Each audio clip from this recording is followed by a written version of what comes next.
ایک میں 3 طلاق دے تو جائز ہے کہ نہیں، اور اس کی دلیل کیا ہے؟ جائز تو نہیں ہے۔ جو علماء کہتے ہیں کہ اکٹھے 3 طلاق کوئی دے دے تو تینوں ہو جاتی، جیسے ہمارے حنفی علماء کا یہ فتویٰ ہے، ان سے بھی آپ پوچھیں گے تو وہ کہیں گے یہ غلط ہے، گناہ کا کام ہے۔ اور نبی کے زمانے میں جب 3 طلاق اکٹھے کسی نے دی، جو اہل حدیث کی دلیل ہے کہ نبی نے بہت غصے کا اظہار کیا، بلکہ حدیث میں یہ الفاظ ہے کہ اللہ کے نبی نے فرمایا کہ کیا میرے رہتے ہوئے دین کا مذاق اڑ رہا ہے، دین کا مذاق بنایا جا رہا ہے، اور آپ نے اس صحابی کو رجوع کرنے کا حکم دیا۔ اس کا مطلب کہ نبی نے اکٹھے 3 طلاق کو ایک مانا ہے، 3 نہیں مانا ہے۔ اس کے بعد دوسرا سوال ہے کہ طلاق شدہ عورت کو شادی کرنے کا کیا حکم ہے؟ بالکل شادی کرنی چاہیے اس کی۔ ہمارے یہاں بڑا مسئلہ یہ ہے، کوئی عورت طلاق شدہ ہو گئی، اب اس کی غلطی ہو چاہے نہ ہو، شوہر نے طلاق دے دی تو یہ مانا جاتا ہے کہ عورت کے اندر کوئی کمی ہے تب تو طلاق ملی، اور طلاق شدہ عورت کی شادی بہت مشکل ہو جاتی ہے۔ بلکہ بہت سارے کیس میں ایسا دیکھا گیا کہ اگر طلاق شدہ عورت کا کوئی ایک بچہ بھی ہے تو عورتیں کیا بولتی ہیں، ارے وہ تو عورت ہے، بچے کے سہارے زندگی گزار لے گی۔ معاف کرنا، یہ دنیا کا بہت بڑا جھوٹ ہے۔ اگر کوئی عورت طلاق شدہ ہے اور بیوہ ہے، اگرچہ اس کے پاس بچہ بھی ہے، اس کی پوری جوانی کو برباد کر دینا اور یہ کہنا کہ بچے کے سہارے زندگی گزار لے گی، یہ اسلام کے بھی خلاف ہے اور یہ فطرت کے بھی خلاف ہے۔ ایک جوان عورت کو اس کے جوڑے کی ضرورت ہے، اور آپ حلال ضرورت پوری نہیں کریں گے تو حرام کے راستے کھلیں گے۔ اور سماج میں ہم نے دیکھا ہے بہت ساری طلاق شدہ عورتیں اور بہت ساری بیوہ عورتیں جن کا نکاح نہیں ہوتا، ان کی شادی نہیں ہوتی، وہ غلط راستہ بھی اپناتی ہیں، اور ایسے لوگ، ایسی عورتوں پر سماج کے گندے لوگوں کی نظریں بھی ہوتی ہیں اور لوگ موقع کا فائدہ بھی اٹھانا چاہتے ہیں۔ اس لیے یہ بات یاد رکھیے، یہ اسلام کی خوبصورتی ہے۔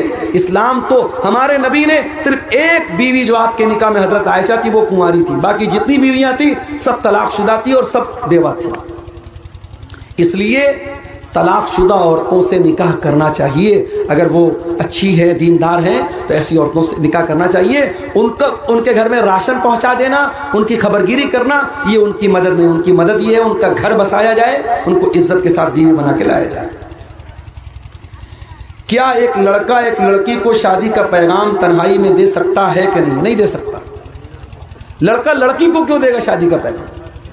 اگر کسی لڑکے کو کوئی لڑکی پسند ہے، اس نے لڑکی کو کہیں دیکھ لیا یا لڑکی کے بارے میں سن لیا کہ لڑکی بہت خوبصورت ہے، لڑکی بہت دیندار ہے، لڑکی کے ولی سے کو پیغام بھیجے گا، لڑکی کے گارجین کو۔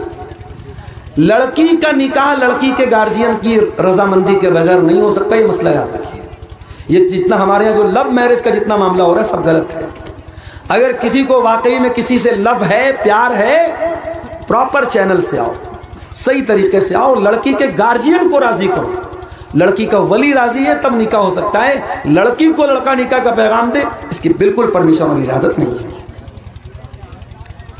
سچ ظاہر کرنے کے لیے کسی شخص کو قتل کر سکتے ہیں یا نہیں؟ اس کا کیا مطلب ہے؟ سچ ظاہر کرنے کے لیے کسی کو قتل کر دیں گے آپ؟ ایسا کون سا سچ ہے بھائی؟ بہت خطرناک سچ ہے۔ کیا ایک مرد کی بیوی کا انتقال ہو جائے تو وہ اپنی بیوی کو فرض غسل دے سکتا ہے یا نہیں؟ دے سکتا ہے۔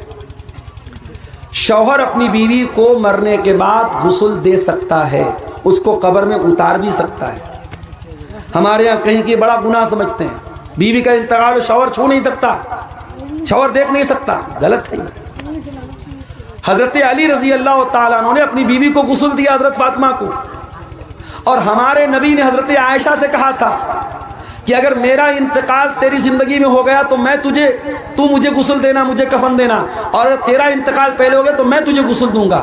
یہ حدیث میں الفاظ ملتے ہیں، اس لیے بالکل دے سکتا ہے، کوئی حرج کی بات نہیں۔ غیر مسلم کے گھر شادی کا دعوت کھانا کیسا ہے؟ جائز ہے، کھا سکتے ہیں، شرط یہ ہے کہ اس میں کوئی ناچ گانا وغیرہ کا کارکرم ہو رہا ہے تو اس میں مت جائیے۔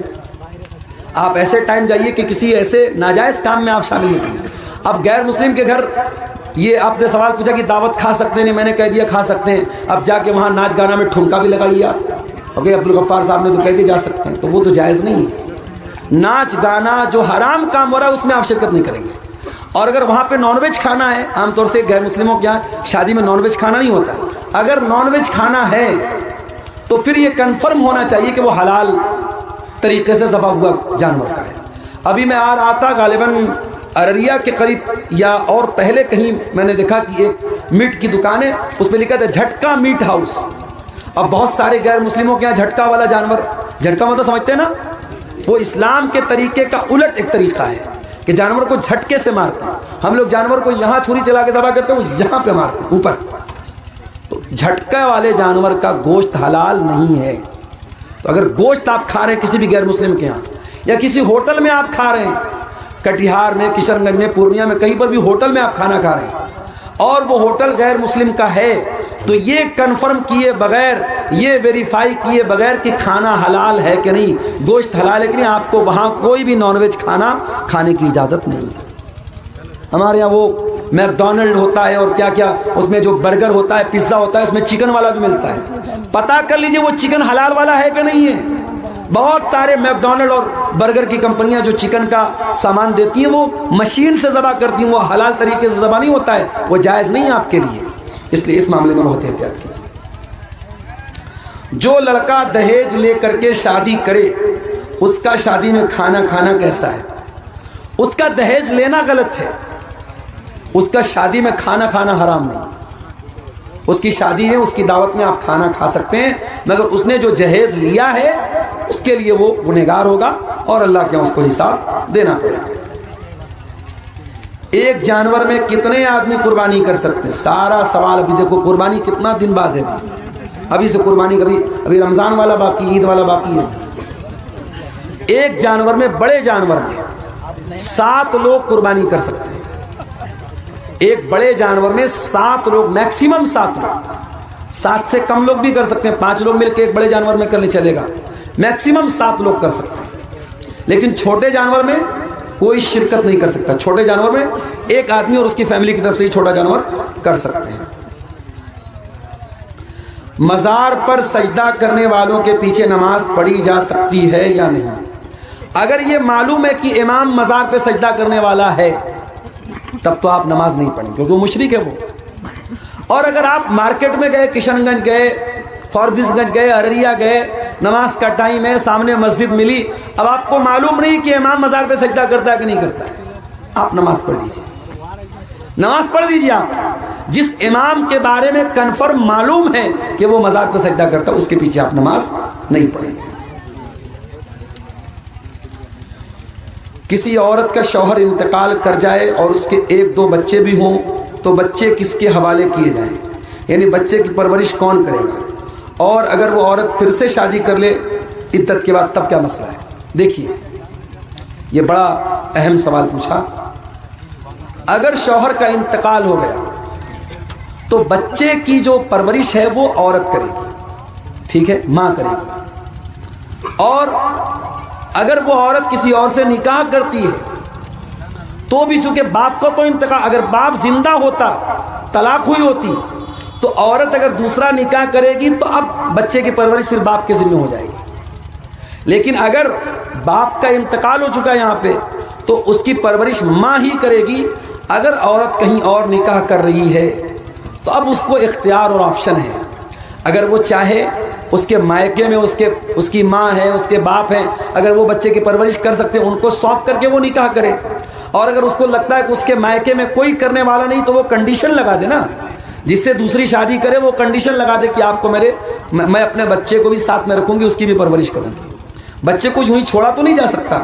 اللہ کے نبی صلی اللہ علیہ وسلم نے حضرت ام سلمہ کو نکاح کا پیغام بھیجا تو حضرت ام سلمہ نے کہا کہ میری ایک بچی بھی ہے، میری بچی کا کیا ہوگا؟ تو اللہ کے نبی نے کہا تمہاری بچی کو میں اپنی بچی بنا کے پالوں گا، اس کی پرورش میں کروں گا۔ تب انہوں نے اللہ کے رسول صلی اللہ علیہ وسلم نے نکاح کیا۔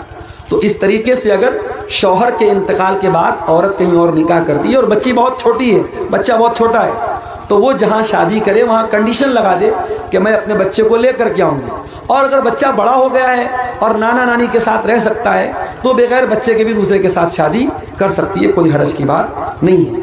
شاید سوال کرنے والا یہ پوچھنا چاہ رہا ہے کہ شوہر کے انتقال کے بعد کیا دادیال کے لوگ یعنی لڑکے کے گھر والے بچے کو لے لیں گے، ان کی کسٹڈی میں جائے گی، تو ایسا نہیں ہے۔ اگر بیوی شادی نہیں کرتی ہے، جب تک شادی نہیں کرتی ہے یا جب تک بچہ یا بچی نابالغ ہے، تب تک ماں ہی اس کی پرورش کی زیادہ حقدار ہے۔ ہاں اگر وہ دوسری جگہ شادی کر لیتی ہے تب دادیال والے بچے کو لے سکتے ہیں۔ باقی اس مسئلے کی تفصیل کے لیے آپ کسی ادارے سے باقاعدہ طور پر فتویٰ نکلوا لیں تو اس کی زیادہ وضاحت آپ کو ہو جائے گی۔ شوہر